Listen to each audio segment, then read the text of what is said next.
All right, good morning, y'all. What's up? Had a few thoughts I wanted to share with y'all today. A lot of times during these meditation sessions that we do together, which by the way, every morning during the week, definitely Monday through Friday, 7:30 a.m., part guided plus part practice. They're awesome. We do it through Zoom, so you can join us anytime. I think it's so beneficial to sit there and talk about why we're doing what we're trying to do there. And then as we do it and as we practice, to be able to come back and give some experiential feedback. We're all learning so much. So anyway, a lot of what I think about and I want to share comes out of those sessions.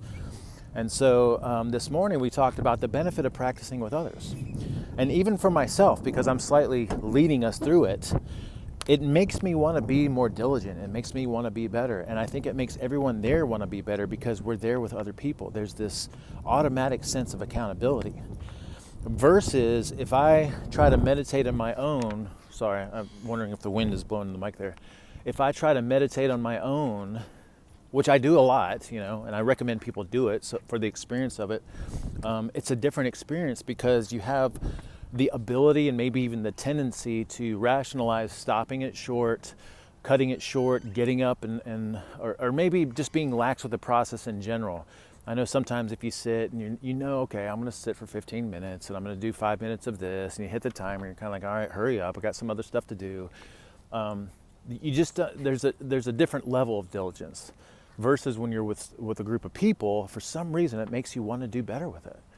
So we talked a little bit about the power of embarking on health habits with other people. And whether it's a meditation practice or a nutrition practice or a fitness practice, I think it's so useful to enlist the support and company of others. If I'm embarking on a new nutrition experiment, it's challenging to do on my own. I can do it, but if I have a group of people doing it with me, now I feel some sense of accountability. We get to talk about our experiences. We have questions that everyone benefits from, and it's just a different experience. Same thing with group workouts. I love our group CrossFit workouts, even through Zoom right now, because it makes me want to do better and be better and push harder versus doing the workout on my own. Like this morning, I had to coach class, so I tried to do the workout by myself beforehand, and I kind of noticed myself just going through the motions, just trying to get it over with, versus if I'm in a class, like I'm there to do it, and I have other people that I'm kind of I feel responsible to. So the big takeaway here is enlist the help of others and the support and company of others when you're embarking on some health process. Because doing something with other people, it helps you actually do what it is that you're setting out to do. So if I sit in a group meditation, I'm not going to get up in the middle of the meditation and walk away. If I'm sitting by myself, I can easily rationalize, oh, I got stuff to do, and I'll just stop it short. I did 5 minutes, that's fine. Same thing with a workout. I'm not going to get up in the middle of a workout and walk away. I'm going to be there for the duration of the workout because I'm there with other people. So it forces you to actually commit to the time duration that you're doing it. And then also it makes you more diligent because you feel accountable to other people. And a lot of times because you're being led through the process, and whether it's meditation, fitness, or even a nutrition program, because you're being led through the process, you're being cued, there's just something about that process that makes you want to do it just a little bit better and a little bit more diligent, right? Now, another thing that we talked about this morning is, why do we meditate? Why do we practice? The comment came up about how, it's hard for me to not think. I'm trying not to think, but it's hard for me not to. And the point that I made is that we're not trying to not think, because that's futile. The brain thinks like the heart beats. It's what it does. So to try to stop it, I think it's futile. It's exhausting. What we want is to notice. We want to notice our thinking. So in the noticing, temporarily, the thinking doesn't happen.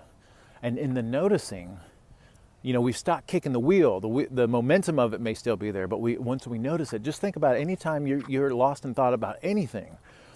I mean, you could be sitting here bawling your eyes out about something, and someone come and tap you on the shoulder out of nowhere, and you're like, and you snap out of it temporarily. It's the same thing when you notice your thoughts. When you notice your thinking, no matter what it is, temporarily you're not anymore. Then you have a chance to reframe it or work with it. So our solid 4-step process that we always teach is notice, come back to the present moment, focus on what you want, and focus on what you can do. So the noticing in and of itself is the skill that we're trying to cultivate. but we also want to make sure that we come back to the present moment. And in that coming back to the present moment, we have a chance to reframe the situation and do something different with it if we need to. What was something else I was thinking along those lines? Notice, come back. So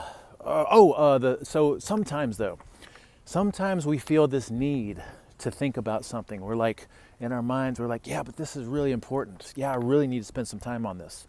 And I think there's a difference between deliberate, like if I have a project to work on, I have a talk coming up this Saturday, I'm definitely going to sit down and spend some time working on it and thinking about it. But outside of my dedicated time that I'm working on it, I want to embrace space, because some of my greatest thinking happens in the background when I'm not thinking.